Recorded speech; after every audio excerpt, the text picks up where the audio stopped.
Welcome back to NNC Reports, where today we're joined by Bobby Dunbar Jr., son of Bruce Anderson. Hello, how are you today? I'm fine. It's great to be on the show. I've had many people say that.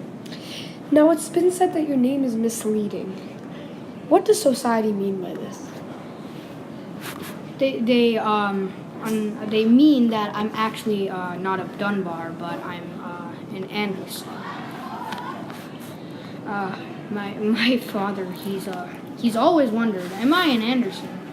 It was just never in front of us.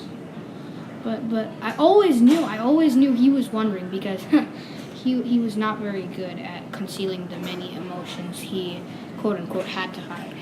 So what do you mean by the many emotions he quote unquote had to hide?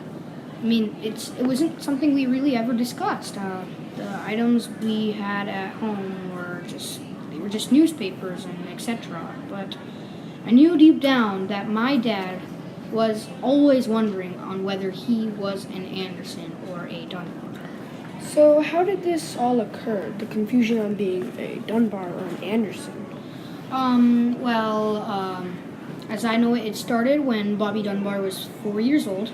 He was said to be near a lake or a swamp known as Swazi Lake, and at the time he was with his parents. And as any generic curious 4-year-old, he wandered off and he was eaten by an alligator in the swamp.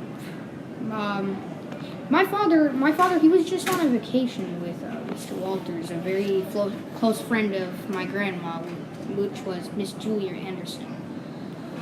I personally don't really like to talk about this and find it very bone-chilling, but one theory says that when my father and Mr. Walters were on a wagon, there was another boy, and this boy was supposedly Bobby Dunbar, and he just fell off.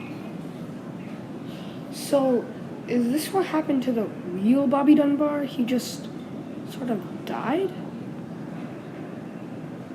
I mean, I just don't know.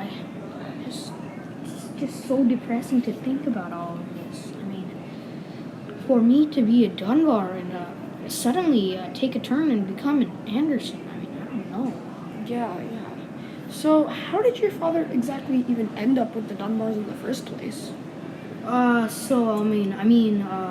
Dunbars, they were obviously desperate for their child because they lost their child. He was just wandering off somewhere. So when they saw Mr. Walters and my father in Mississippi, I mean, they were intrigued. They had money. They had like lots of money. So Mr. Walters was arrested for quote unquote kidnapping, and my father was taken in by the Dunbars.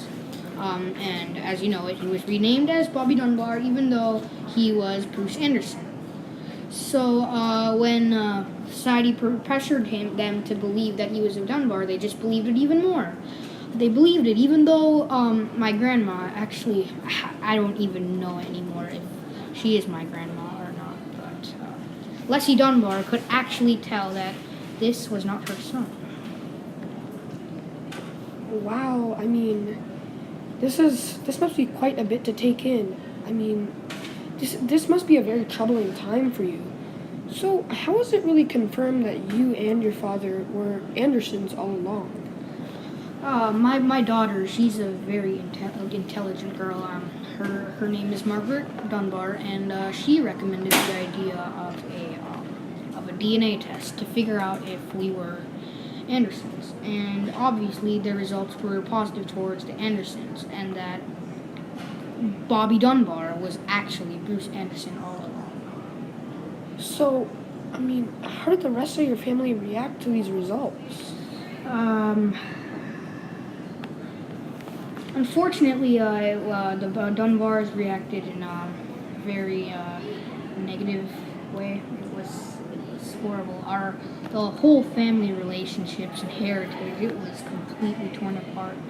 Just by the fact that we weren't who we thought we were. We just didn't know who we were anymore. And I just don't know how to mention this, but